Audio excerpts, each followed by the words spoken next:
আসসালামু আলাইকুম। আজ বিকেলের নাস্তায় থাকবে মোগলাই পরোটা। মোগলাই তৈরি করতে কিছু সমস্যায় পড়তে হয়। যাতে এই সমস্যায় পড়তে না হয় এর জন্য কিছু টিপস ভিডিওতে থাকবে। তাহলে চলুন দেখিয়ে দিচ্ছি। ভিডিওটা ভালো লাগলে একটা লাইক দিয়ে উৎসাহিত করবেন। নিত্য নতুন ভিডিওর আপডেট পাওয়ার জন্য চ্যানেলটি সাবস্ক্রাইব করে পাশে থাকা বেল আইকনটিও প্রেস করে দিন।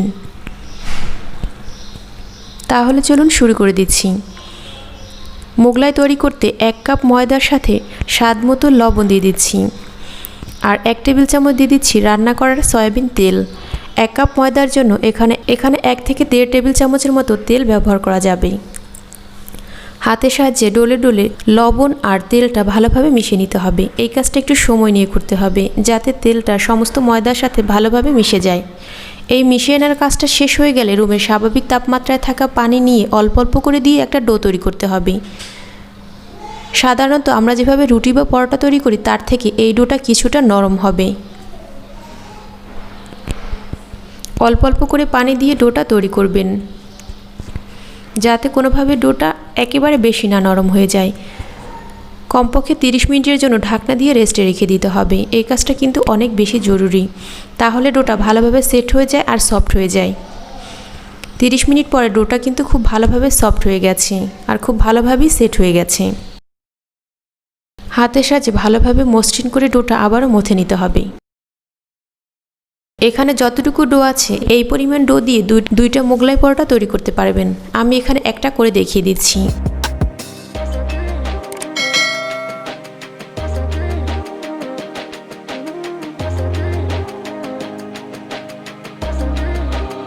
পিঁড়িতে অল্প একটু তেল দিয়ে দিচ্ছি পরোটাটা ভালোভাবে বেলে নেওয়ার জন্য। মোগলাই পরোটার জন্য পরোটাটা একেবারে পাতলা করে বেলতে হবে, যাকে বলে কাগজের মতো পাতলা। প্রথমে এভাবে লম্বা করে বেলে নিলাম। এই পরোটাটা কিন্তু পিঁড়ি থেকে তুলতে হবে না। খুব সহজে পাতলা করে কিভাবে বেলা যায় ভিডিওতে খেয়াল করলে বুঝতে পারবেন। পিঁড়িটা ধরে একটু ঘুরিয়ে নিলাম। আমি কিন্তু পরোটাটা উঠিয়ে নিইনি। বারবার এই রুটিটা তুলতে গেলে রুটিটা ছিঁড়ে যেতে পারে। এজন্য পিঁড়িটা ঘুরিয়ে ঘুরিয়ে রুটিটা তৈরি করতে হবে। সাইডগুলো যদি কোনোভাবে মোটা থেকে যায় তাহলে হাতের সাহায্যে এভাবে একটু টেনে টেনে পাতলা করে দিতে হবে। অবশ্যই পরোটাটা একদম কাগজের মতো পাতলা করবেন, তাহলেই কিন্তু পারফেক্টভাবে মোগলাইটা তৈরি করতে পারবেন। মোগলাইয়ের ভিতরে যে ডিমের মিশ্রণ থাকে এটা কিন্তু কোনোভাবেই আগে তৈরি করে রাখা যাবে না। প্রথমে পরোটাটা তৈরি করে একটা সাইডে রেখে দিলাম, তারপর একটা পেঁয়াজ কেটে নিচ্ছি।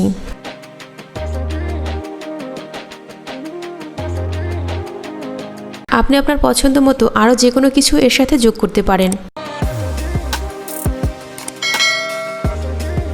ঝালের জন্য কাঁচামরিচ কুচি করে দিয়ে দিচ্ছি। আপনি যতটুকু ঝাল খেতে পছন্দ করবেন ততটুকু কাঁচামরিচ যোগ করে দিবেন, তবে মোগলাইটা একটু ঝাল ঝাল খেতে বেশি ভালো লাগে। স্বাদ মতো লবণ দিয়ে দিচ্ছি। যে কথাটা বলছিলাম, কখনোই কিন্তু আগে থেকে মিশ্রণটা তৈরি করে রাখা যাবে না, তাহলে এই মিশ্রণটা থেকে পানি বেরিয়ে আসবে আর পরোটাটা ভালোভাবে ভাজ করতে পারবেন না। একটা ডিম ভেঙে দিয়ে দিলাম কিছুটা ধনেপাতা কুচি। আবার একটু সব কিছু ভালোভাবে মিশিয়ে নিচ্ছি। তবে এই মিশিয়ে নেওয়ার কাজটা কিন্তু অনেক বেশি সময় নিয়ে করা যাবে না। পরোটার সাইডগুলোতে কমপক্ষে 2 আঙুলের মতো জায়গা ফাঁকা রেখে তারপর মিশ্রণটা দিতে হবে। একদম সাইডে মিশ্রণটা নেওয়া যাবে না। চামচের সাহায্যে ছড়িয়ে দিচ্ছি, তবে অবশ্যই খেয়াল করবেন যাতে সাইডগুলোতে 2 আঙুলের মতো করে জায়গা ফাঁকা থাকে, না হলে কিন্তু ভাঁজ করতে সমস্যা হবে। আর ভিডিওতে একটু ভাঁজ করাটা খেয়াল করলেই বুঝতে পারবেন কিভাবে ভাঁজ করে নিচ্ছি। মোগলাইতে মোট 4টা ভাঁজ থাকে, এই যে একইভাবে ভাঁজ করে নিলাম। এবার এই পিঁড়িটা সহ ধরে নিয়ে চুলার কাছে নিয়ে যেতে হবে। আর এখানে আগে থেকে কিছুটা তেল গরম করতে দিয়েছি। কড়াইতে তেল দিয়ে চুলার আঁচটা একদম লো করে তারপর পরোটাটা তৈরি করতে চলে গিয়েছিলাম।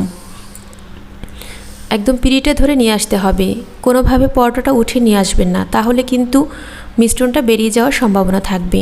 যে সাইডটা ভাঁজ করেছি ওই সাইডটা কিন্তু নিচের দিকে দিতে হবে। চুলার আঁচটা একেবারে মিডিয়াম টু লোতে রেখে মোগলাইটা ভাজতে হবে, যাতে পরোটা আর ভেতরে থাকা ডিমের মিশ্রণটা খুব ভালোভাবে সিদ্ধ হয়। ভাঁজ করার কারণে এটা যেহেতু একটু পুরো হয়েছে তাই সময় নিয়েই ভাজতে হবে। আপনার বোঝার সুবিধার জন্য একটু ভালোভাবে দেখিয়ে দিলাম। চামচের সাহায্যে তেলটা এভাবে উপরের দিকে উঠিয়ে দিতে হবে। এই কাজটা কিন্তু একটু সময় নিয়ে করতে হবে। সব দিক ঘুরিয়ে ঘুরিয়ে তেলটা উপরের দিকে উঠিয়ে দিচ্ছি। এই মোগলাইটা কিন্তু শুরুতেই ফুলতে থাকবে না।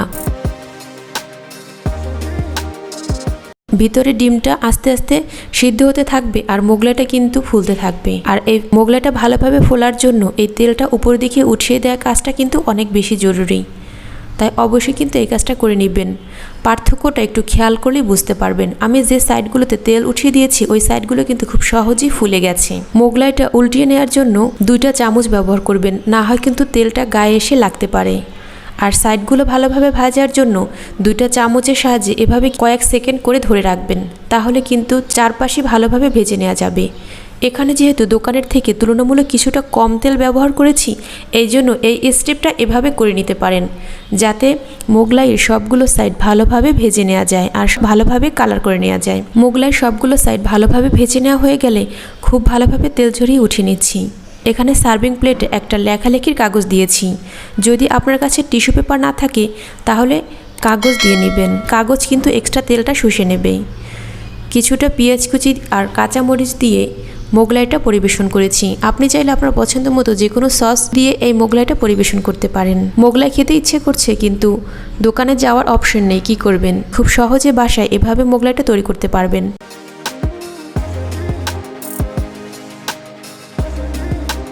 আর একটু ভাঁজগুলো আমি খুলে দেখিয়ে দিচ্ছি কতটা পারফেক্টভাবে এটা তৈরি হয়ে গেছে। আর ভিতরে ডিমটাও কিন্তু খুব ভালোভাবে হয়ে গেছে। মোগলাই ডিমটা ভিতরে ভালোভাবে সিদ্ধ হওয়ার জন্য আর ভাঁজগুলো ভালোভাবে কুক হওয়ার জন্য কিন্তু অবশ্যই মোগলাইটা পাতলা করে বেলতে হয়। ভিডিওটা যদি আপনার একটু উপকার এসে থাকে তাহলে প্লিজ আমার চ্যানেলটি সাবস্ক্রাইব করবেন আর একটা লাইক দিবেন। আজকের ভিডিওটা দেখার জন্য অসংখ্য ধন্যবাদ। আল্লাহ হাফেজ।